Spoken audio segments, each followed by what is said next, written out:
Hi,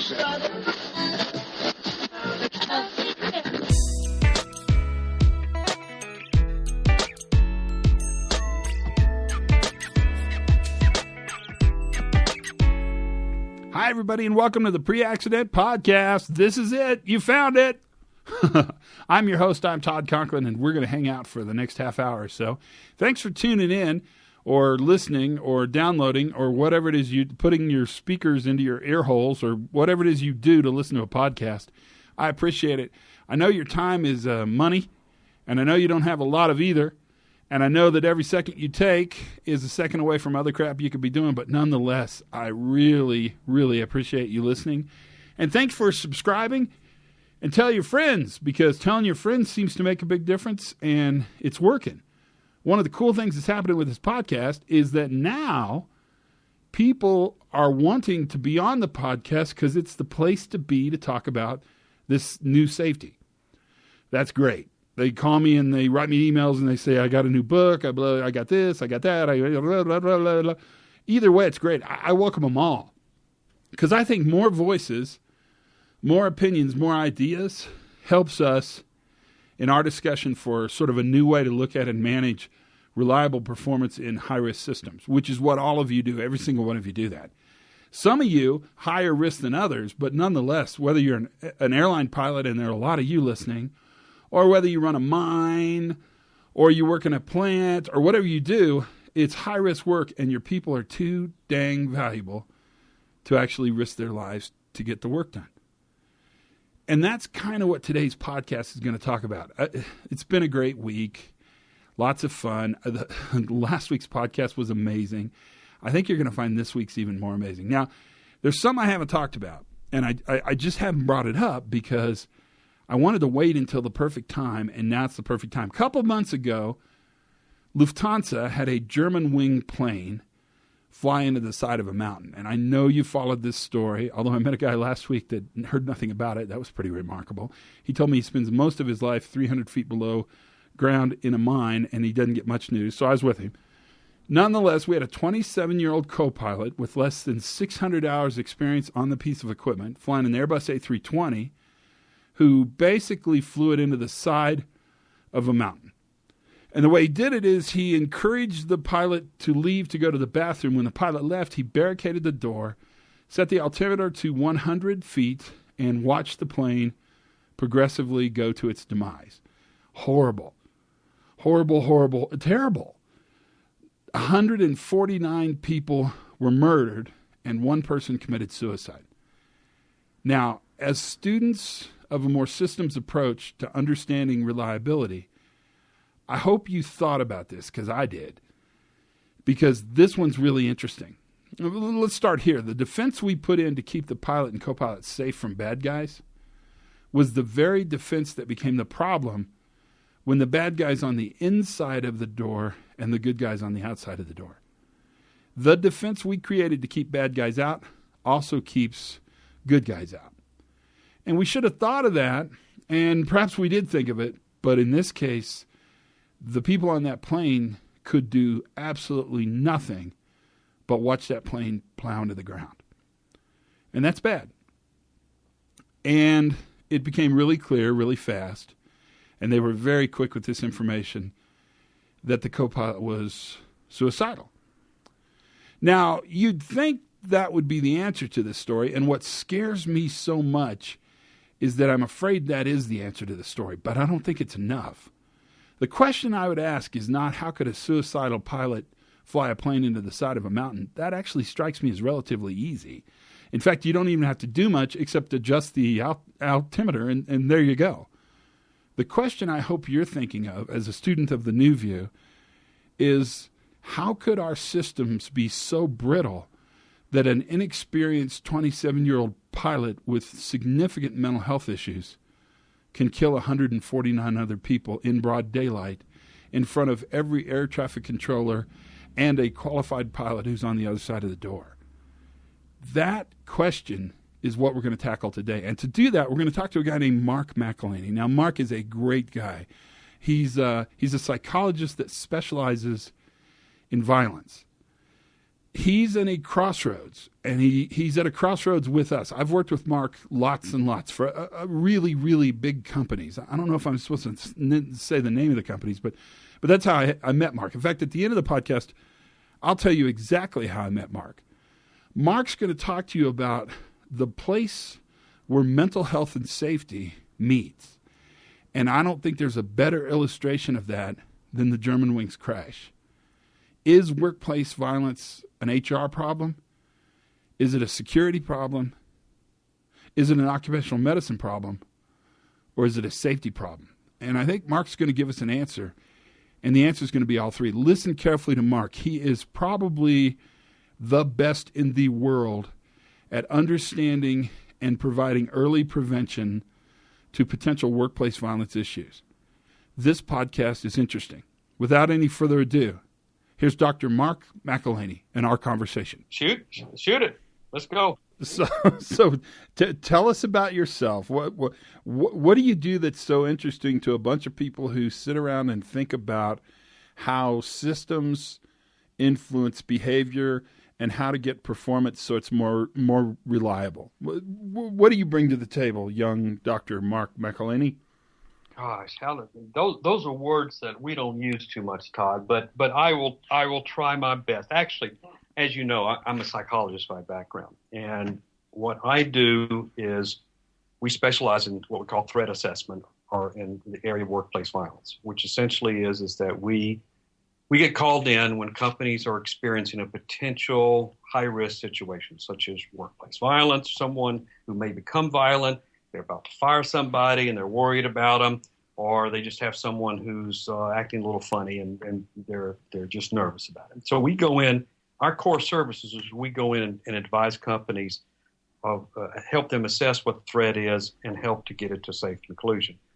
The way you and I think, overlap over the last few years is that as we've done this over the years, we've pretty much figured out the point that they're actually worrying about someone killing someone else and calling us in at the last minute, because we pretty much have understood at this point that violence is not just an act that happens out of nowhere. Basically, there's a process that develops, and we usually get called in at the last minute to kind of put out the fire. So we've spent a lot of time over the last few years basically helping companies put together systemic prevention programs to help them not get to that point where they have a potentially violent individual who could cause a whole lot of harm to their workplace, not only physically harm, but in terms of disruption of productivity, morale issues. I mean, you can go on and on and on. And so over time, I think we've pretty much established what companies need to have in place in order to prevent these issues. Do you mostly work with security people, or do you work with safety people ever? How do companies see this? Because I would tell you, speaking for the people that are probably listening to this podcast, this isn't a security problem and it's not a safety problem. It's a reliability problem. It seems like it crosses everything. Does it?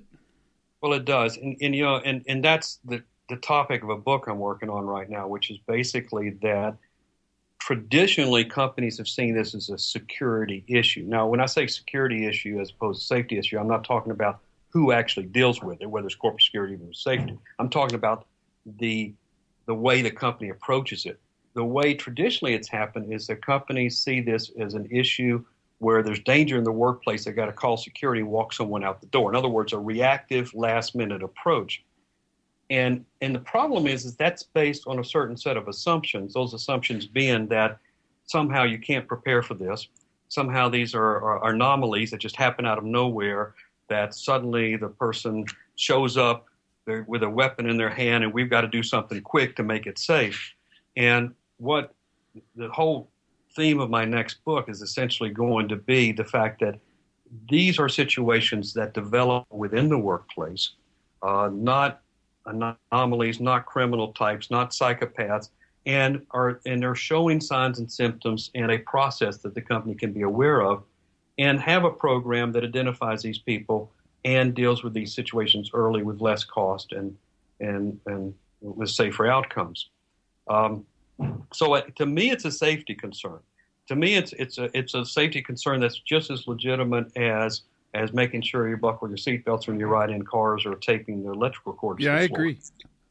Yeah, but unfortunately, I for whatever reason, it's seen as a quote-unquote security concern, which means, again, that we have a reactive law enforcement response to it. If I can give you an example, in terms of, if you think about Columbine, if you think about Sandy Hook, if you think about the Navy Yard shooting, if you think about Virginia Tech, those are all suicidal events. Most workplace violence shootings are suicidal events. And by that, I mean that the individual who perpetrated that probably decided to commit suicide before they decided to commit homicide. If you were to, diagnose or siphon out their lineal, their thinking in a lineal manner. Right. The bottom line is that 5% of our population attempts suicide in their lifetime. One out of every 20 people that are surrounding you right now will attempt suicide in their lifetime. I had no idea. Really? The numbers are that big? Yes, that's a fact. Wow. And 40% of workplace violence is domestic violence. So 1 out of 4 women in the United States, 1 out of 4 has been assaulted or sexually abused by an intimate partner. 1 out of 4.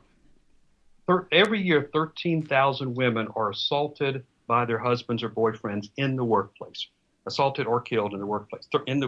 Because bottom line is that if a woman is trying to hide from her husband or boyfriend and is living somewhere else, he will find her at work. He knows where she works, and he will go to work, and that's where a lot of times the biggest workplace, the domestic violence events occur. So, if you have 1 out of 4 women and who are assaulted by their boyfriends or whatever, often in the workplace, 13,000 a year, and you have 1 out of 20 people who are attempting suicide, there's no workplace that's not going to have that. In other words, that is you're going to have suicidal people. You're going to have people who have domestic issues. And why are we waiting till the last minute when the guy shows up with a gun to decide that this is a problem and to react to it and have and call it a security issue?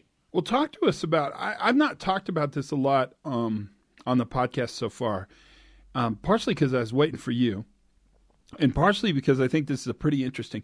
Talk to us about this German wings thing. So here we have a 27-year-old co-pilot, less than 600 flight hours on the Airbus A320, waits for the pilot to leave to go to the bathroom, barricades the door, and basically drives the plane into the side of the Alps. Predictable, manageable? What do we need to know about it? Because what scares me is that I think people are going to say, that guy was crazy, therefore this event is an anomaly. But in my mind, there's way more to this. I think the crazy part is kind of the tragic reality. The problem is that our system allowed somebody to barricade himself in a cockpit of a plane, and we can do nothing about it until he crashes the plane. The demise that 150 people had in that event. This is where your field and mine intersect in a lot of ways, because the bottom line is that you're right. First of all, just back up a minute. What's going to happen, what always happens, is people need explanations for things, easy explanations, and eventually they're going to label this guy as evil or crazy. And what that does for us is it says, oh, those things, number one, it doesn't happen often. Number two, there's nothing to do about it because there's evil and crazy people in the world. The fact is that this guy looked like everybody else in our environment. He acted like everybody else. He was a quote-unquote normal-looking person. And suddenly he causes the deaths of all these other people.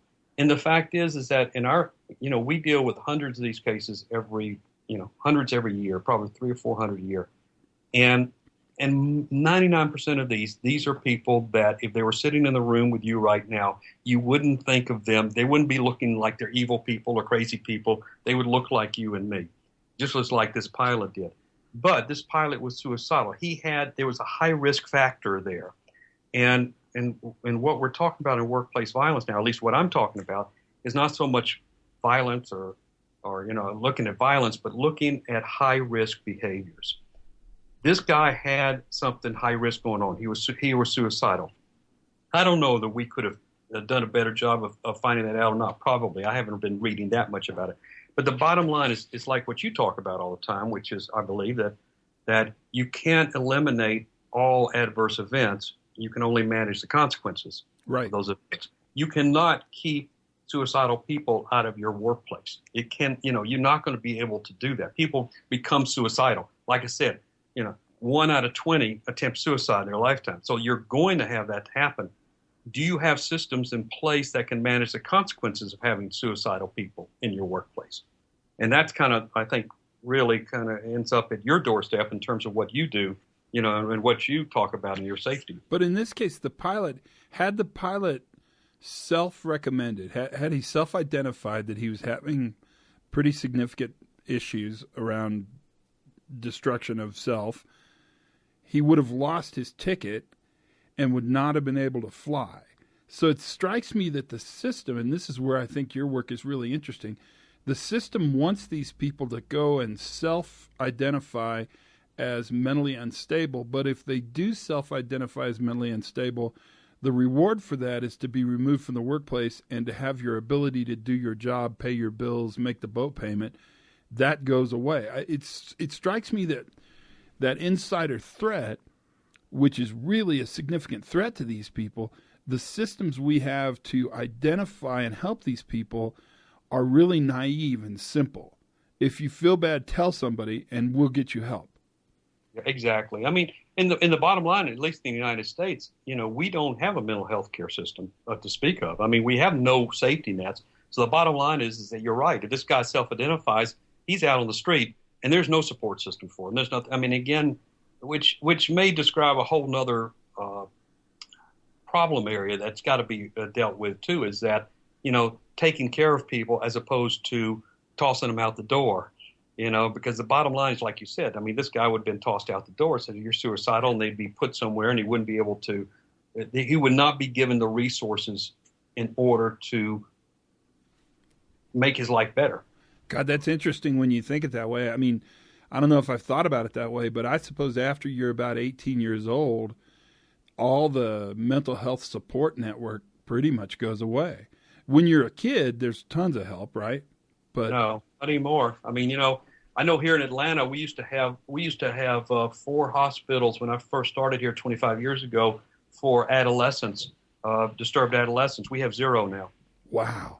And it's like, because, bottom line is that we don't have a system for a variety of reasons that where people can't, I mean, there's no insurances pay for hospitals anymore in this country. And the fact that you can't put people in hospitals for any length of time in this country. And I mean, the mental health system in the U.S. is a jail system primarily. I mean, there is no long-term care. And, and again, what happens in the workplace is that whenever someone sees someone that needs help, we send them to the employee assistance program. They come back 2 days later with a clean bill of health, and we say, good, and put them back to work. And they're pissed off, and they're angry. And they're right? pissed off, angry, and they haven't gotten good care. And nor do we know what happened because there's a confidential relationship. So that's a lot of what we do. Basically, what we do is we're consultants to the company. So if you have an issue with somebody, then we try to help them get the care that they need in a way that really is respectful of that individual and their integrity, and hopefully makes their lives better, because the company benefits from that. You send someone out the door send them out the door angry and confused, and you toss them out on the street. You pay a price for that at certain points. By the way, I mean, I read the other day a statistic, and I haven't followed up on it to see where it came from, but said that most workplace violence at terminations happen 6 months later. So, the average termination workplace violence event, where you terminate an employee and they come back and hurt somebody, a lot of times it's the average wait of time is 6 months later. How does a safety manager have this conversation with his leadership? Well, I believe that what you have to do, I think there's certain components that have to be done, in order to prevent workplace violence. And first of all, you've got to have leadership on board. You've got to have leadership supporting this process. Secondly, you've got to have your critical personnel, your safety managers, your security, corporate security, HR, invested in this idea. And then you're eventually going to have to train your employees. You're going to have your employees reporting their concerns. We go into situations all the time where the first things that we're told is that we got this new situation just happened today. And we investigate it. We start talking to people. We find out, no, this didn't just happen today. There was something going on last week, and there was something going on last month. And sometimes there's been something going on for 20 years. And everyone either denied, avoided, or just did not deal with the situation, perhaps for good reason, because they didn't know what to do, nor did they feel permitted to do anything about it. But the bottom line is that the company basically got to the point where they're in a dangerous situation because they did not do anything about. They were not sensitive to these early signs. It was not being reported. They didn't have people that were responding to these reports when they did come in. They didn't have a systemic way to address these issues early in the process. So, and it's about paying attention and taking care of each other. So, to be simplistic to a certain degree. Oh, I actually think that's we'll tell you the same thing on the safety side, is that it's the people who understand best what's going on are the people out there doing the work, and they're constantly detecting and correcting, identifying, paying attention. The question I would have, and I think it's where you are, is what do they do with this information? If leadership doesn't realize it's a problem, do they have any? If they don't have any, if they're not prepared for it, is the message real? Exactly. I mean, it's kind of like we'll go into a situation and we'll be talking to a manager and says, "You notice anything different about this guy recently?" Oh yeah, I mean, in the last year he's been coming to work late. He looks drunk. He's hungover. His performance is down. He looks like he hadn't bathed or whatever. He says, "Well, what's going on with him?" Well, I don't know. I mean, why would you not know? I mean, why have you been? What is the message that's been given to the managers here? I mean, the message should be know your employees. Know what's going on with them, and know what the resources are within the company to make sure that employee's getting help. Because what happens is suddenly he shows up to work with a gun, and everybody's saying, "Oh my gosh, what's going on?" And you should have been prepared for this, because but your managers did not have permission or the knowledge of what to do, in those situations. But to me, it's pretty simple. I mean, if you got a guy starting to come in, his performance is going down, and he's starting, he's coming in late and all, then that needs to be addressed at that particular moment. Right. But sometimes those conversations are hard to have, right? It's easier to ignore it, isn't it? Yeah, oh yeah. Well, I mean, probably the perfect example of that is what I'll call a workplace bully. The guy that walks around like they've got a sign on him saying, don't mess with me or else. And of course we don't mess with them, and nobody messes with them, and everybody gives them good performance ratings, and we don't discipline him. And 20 years later, when he does act out and he feels like he owns the place, we're brought in with a guy that feels pretty reinforced and entrenched in the workplace because everyone was afraid to deal with the situation. But you pay a price eventually. Amazing. So companies that have had a problem, companies that have had a workplace violent event, they understand this now, and they're probably much more preventive in nature.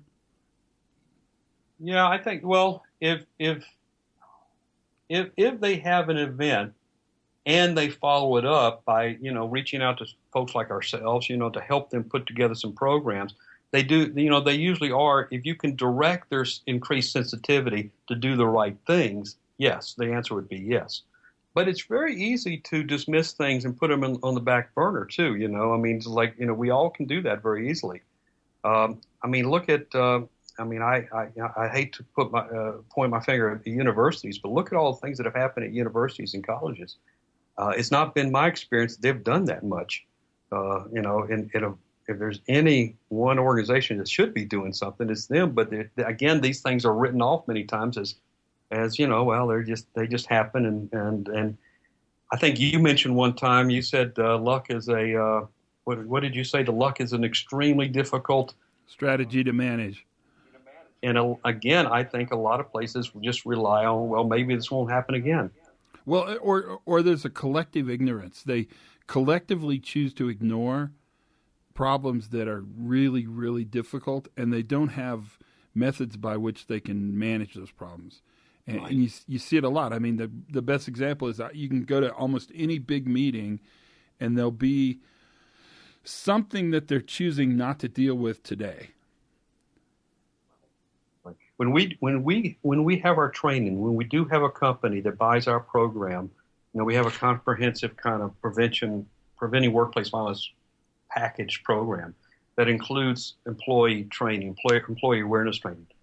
When we start that employee awareness, we first train the company to know how to respond to any kind of reports, because once you train the employees, you're going to be flooded by reports. Your employees know stuff that will horrify you. I mean, that they don't know how to report it. Once we tell the employees what's supposed to be reported, you better watch out, because you got to be careful what you can ask for, because you're going to find out there's people in your workplace that you had no idea. And again, and so that's why we always train the leadership and the response team first, because because the employees are going to start reporting. You've got a lot of issues that have been avoided in each and every workplace that you're going to deal with someday. Wow. So what's the strategy then? I guess maybe a better question would be is if you could talk to some leaders who work in the safety and reliability community, what advice would you give them? What should they be thinking about, and how should they be thinking about these problems?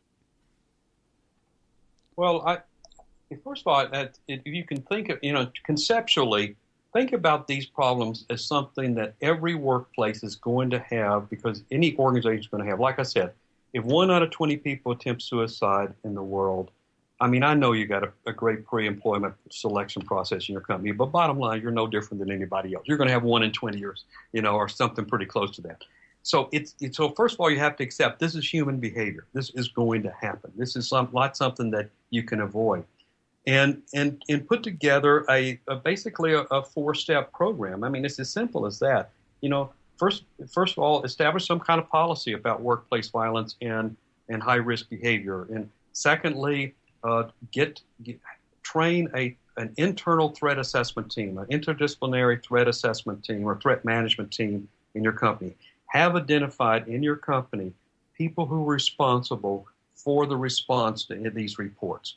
And ideally, it should be somebody from HR, somebody from safety, somebody from security, somebody from legal, so that the information about issues, high-risk issues, gets routed to one central place where you have a group that's trained to know either what to do or what the resources are to help them deal with it. Again, they don't have to know everything about responding to workplace violence, but they at least need to know what the process is and who the resources are.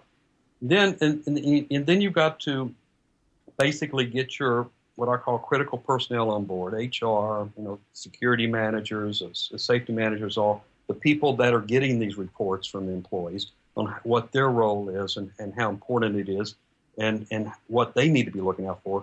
And then final, the 4th step is basically having some kind of employee awareness training. Like we have a video. It only lasts 15, 20 minutes that several large companies are using now, which basically it's part of the employee trainings programs that they have maybe online or whatever, that basically tell the employees what they need to look out for, the whole full range of behaviors that we're concerned about, and what to do with that information.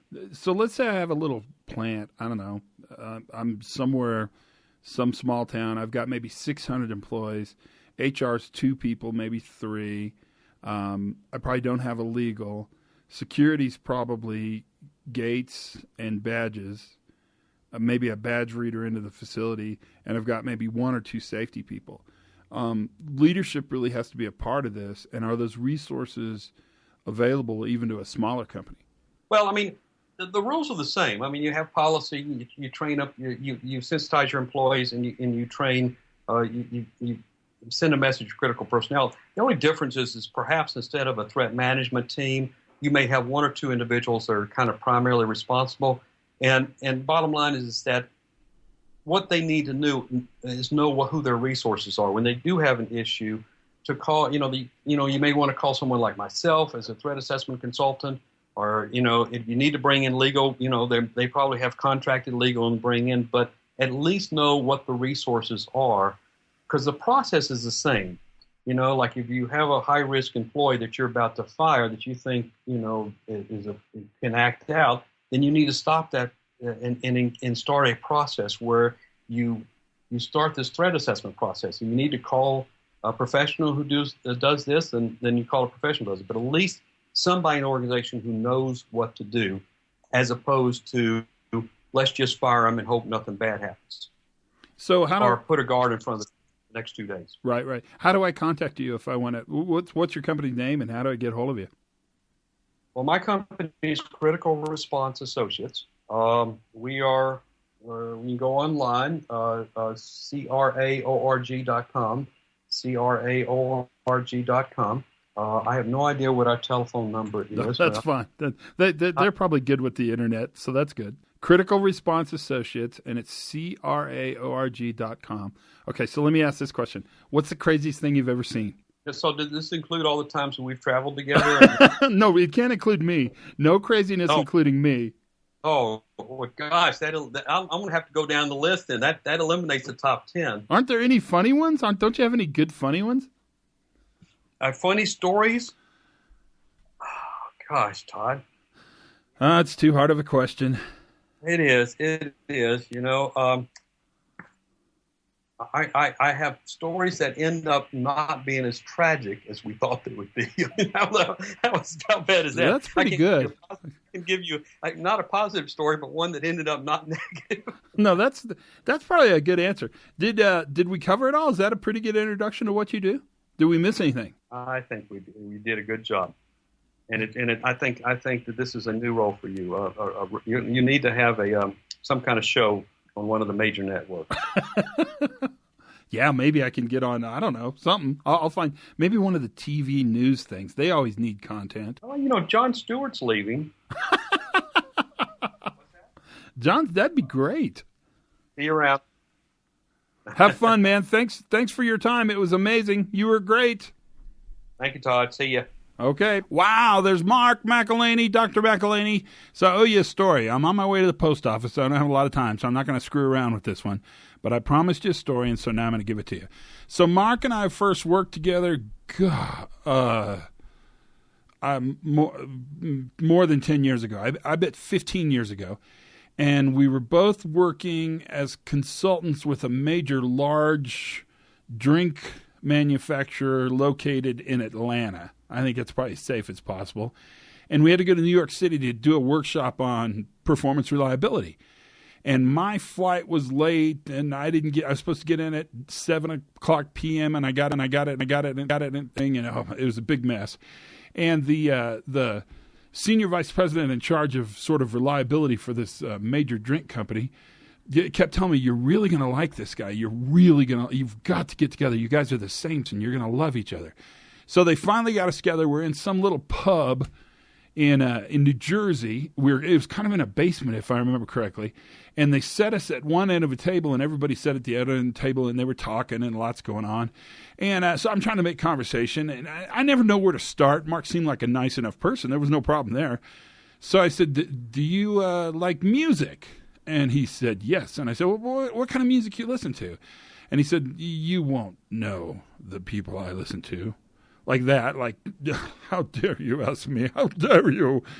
And I said, "Well, try me. Maybe I will." And he says, "Well, I'm really, really currently listening a lot to a Texas songwriter that I find very, very talented, very, very good." And I said, "Oh, really? A Texas songwriter? Try me."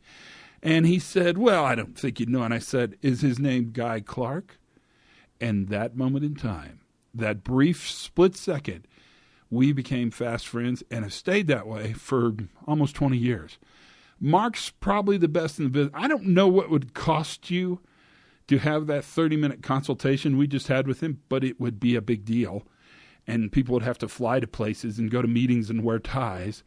But we just got to hang with him, and we got to hang with the true Marc, and I think he had lots and lots to say to us. I hope this challenges you to think about how our field really reaches out and touches even beyond where we are. That's the podcast for today. Thank you for listening. Please, please, please, please tell your friends. Subscribe because that makes a huge difference. Do me a favor. Learn something new every day. Have a ton of fun. And for goodness sakes, be safe. It's kind of more meaningful after that podcast, wouldn't you agree?